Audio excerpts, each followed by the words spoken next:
Kembali lagi bersama kami Kristen Katolik menjawab. Artikel ini isinya tegas dan keras terhadap kebenaran Gereja Katolik. Apa masalahnya jika engkau meninggalkan Gereja Katolik?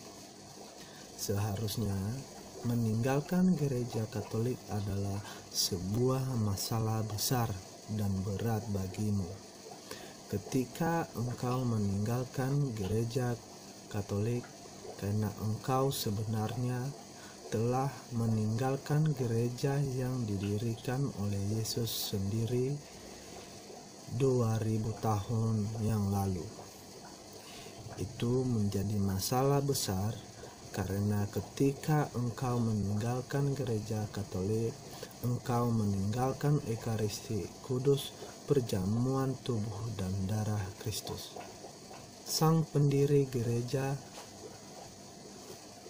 dan meninggalkan semua sakramen yang Kristus adakan di dalam gerejanya. Itu menjadi masalah karena seorang Katolik kita percaya bahwa kebenaran secara penuh hanya ada di dalam Gereja Katolik karena didirikan oleh Kristus itu sendiri. Apa yang menjadi pilar dan dasar kebenaran menurut Kitab Suci? Pilar itu adalah gereja seperti tertulis dalam 1 Timotius 3 pasal 14 sampai 15. Semua itu kutuliskan kepadamu, walaupun kuharap segera dapat mengunjungi engkau. Jadi jika aku terlambat, sudahlah engkau tahu bagaimana orang harus hidup sebagai keluarga Allah, yaitu jemaat dari Allah yang hidup, tiang penopang dan dasar kebenaran. Yesus meninggalkan sama kita sebuah gereja yang akan menuntun kita dalam kebenaran. Ia memilih Petrus dari antara para rasul sebagai paus pertama. Ketika ia berkata, "Engkau adalah Petrus, dan di atas batu karang ini aku mendirikan gerejaku, dan alam maut tidak akan menguasainya." Matius 16 pasal 18. Dan kemudian gereja Katolik memilih dan menyeleksi, mengkanonisasi tulisan-tulisan yang kita sebut sebagai Alkitab pada abad keempat. Maka benarlah bahwa Kitab Suci adalah produk Gereja Katolik. Kitab Suci adalah kitabnya Gereja Katolik. Lebih lagi, Gereja Katolik ada lebih duluan dari Kitab Suci itu sendiri. Ini bukan berarti bahwa kita berpikir agama-agama lain dan dominasi Kristen lain tidak mengandung kebenaran, karena mereka memilikinya. Akan tetapi hanya di dalam Gereja Katoliklah sejak didirikan oleh Yesus mengandung kebenaran penuh.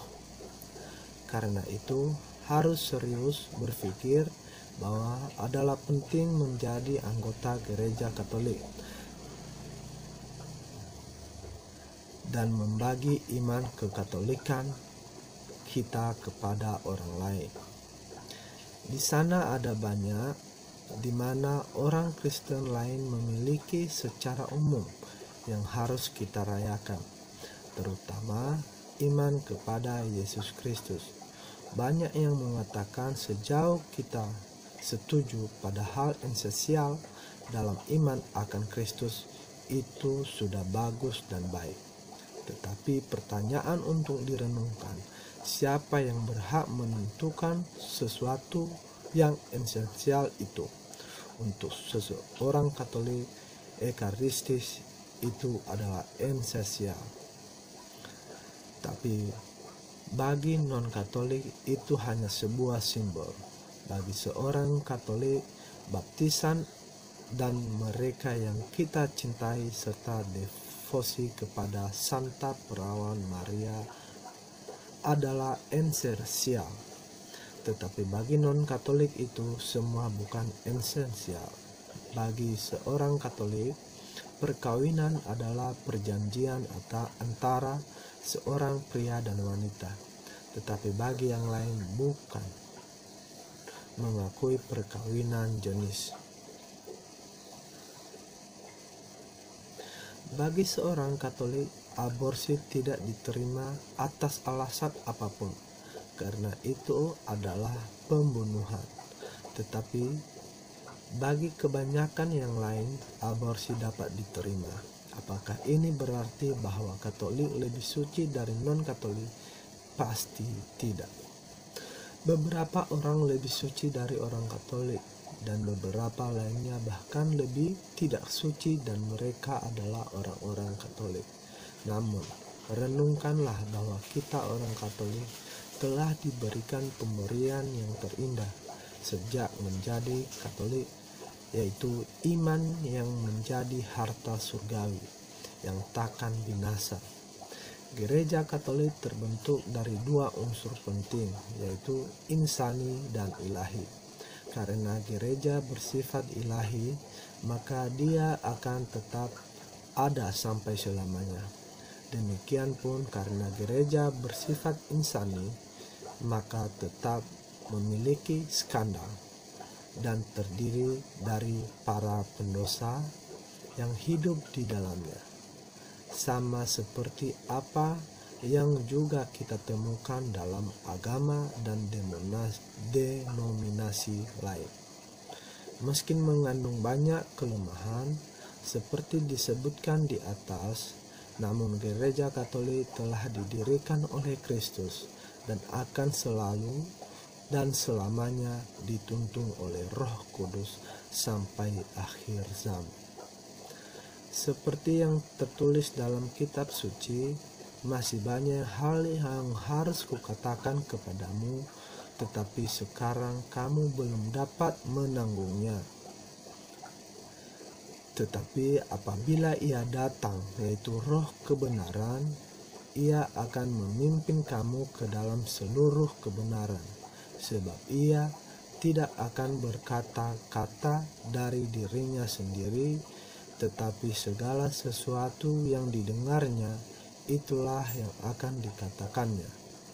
Dan Ia akan memberikan kepadamu hal-hal yang akan datang. Yohanes 16 pasal 12-3. Dan Yesus sendiri bersabda, Aku akan menyertaimu selalu sampai akhir zaman. Matius 28 pasal 19-20.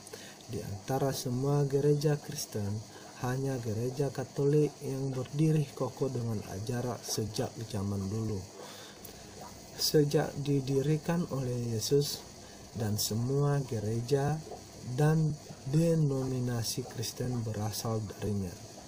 Gereja Ortodoks keluar dari gereja induk, gereja Katolik sejak tahun 1054. Protestan didirikan dalam masa reformasi tahun 1517, dan banyak aliran Protestan yang sudah berkisar pada 40.000 denominasi. Sampai saat ini adalah pecahan dari Protestan yang mengklaim dirinya sebagai gereja yang benar. Meskipun dasarnya tidak kuat, hanya gereja Katolik yang bertahan dalam perjalanan zaman dan waktu,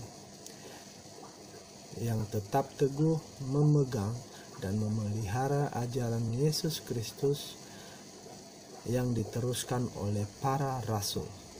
Garis lurus dari Paus pertama Petrus sampai Paus Fransiskus saat ini adalah bukti betapa gereja dilindungi dan selalu diberi gemal oleh Kristus sang pendiri gerejanya. Karena itu, fakta sejarah membuktikan bahwa banyak denominasi baru lahir di abad 19 dan 20, dan seharusnya tidak ada satupun dari mereka yang berani mengklaim dirinya sebagai gereja yang didirikan oleh Yesus Kristus. Karena hanya ada satu gereja yang didirikan oleh Yesus, yaitu Gereja Katolik. Gereja Katolik sudah bertahan sejak awal sampai 2000 tahun kemudian, meskipun dalam perjalanannya selalu ditantang dan dirongrong oleh dunia. Ini adalah bukti jelas bahwa gereja memiliki unsur ilahi yang tak dapat dipunahkan oleh kekuasaan manapun. Gereja lebih dari sebuah organisasi manusiawi, meskipun beranggotaan manusiawi biasa. Kalau kita jujur menilai bahwa jika gereja hanya sebuah organisasi manusiawi, maka pasti hancur seperti kerajaan-kerajaan dunia. Namun faktanya sekarang membuktikan terbalik, bahwa di balik kritik dan rongrongan zaman, Gereja Katolik tetap berdiri kokoh sebagai lembaga yang menyuarakan kebenaran, keadilan, dan kemanusiaan yang tak tergoncangkan. Ini juga adalah bukti bahwa Roh Kudus tetap menyertai Gereja Kristus ini sampai akhir zaman. Jika engkau pernah mempelajari tentang sejarah gereja, engkau akan menemukan apa yang gereja perdana. Jika engkau pernah mempelajari tentang sejarah gereja, engkau menemukan apa yang gereja perdana sungguh-sungguh lakukan. Suka dan cinta adalah hal yang terpercaya dipraktekkan oleh Gereja Katolik sampai saat ini. Jika engkau mempelajari sejarah gereja, maka engkau akan tahu bahwa gereja perdana itu nampak secara nyata dalam diri Gereja Katolik. Gereja perdana percaya akan kehadiran nyata Yesus dalam Ekaristis. Gereja perdana berdoa untuk orang mati. Kristus telah memberi para rasul kuasa untuk mengampuni dosa. Petrus dipilih oleh Yesus untuk menjadi pimpinan untuk gerejanya. Bunda Maria dihormati dan dipuji oleh orang-orang Kristen perdana. Pikirkan dan renungkan tentang semuanya itu jika engkau ingin mendapatkan relasi yang lebih akrab dengan Yesus. Maka engkau tidak mendapatkan di luar sana atau lewat cara lain ketika menerima tubuh dan darahnya. Itulah Ekaristi Kudus. Di saat itulah engkau menjadi bagian yang tak terpisahkan dari gereja yang didirikan oleh Kristus. Maka menjadi sangat penting bila engkau mengetahui sejarah gereja, mengetahui mengapa kita disebut Katolik, yang memiliki dan kebenaran iman. Banyak orang termasuk pendeta Protestan berpindah ke gereja Katolik seperti Sotshan dan teman-temannya setelah mempelajari sejarah gereja, khususnya tentang kuasa eksklusif dari para paus. Tulis Sotshan Romswethaum adalah buku yang indah yang harus dibaca oleh setiap orang Kristen Gereja Katolik. Didirikan oleh Kristus yang mengandung kepenuhan kebenaran, berterima kasihlah kepada Allah untuk pemberian yang terindah dari iman kekatolikan kita. Hiduplah imanmu dengan penuh sukacita, dan kemudian wariskanlah keindahan ajaran iman dan tradisi ini kepada anak cucumu.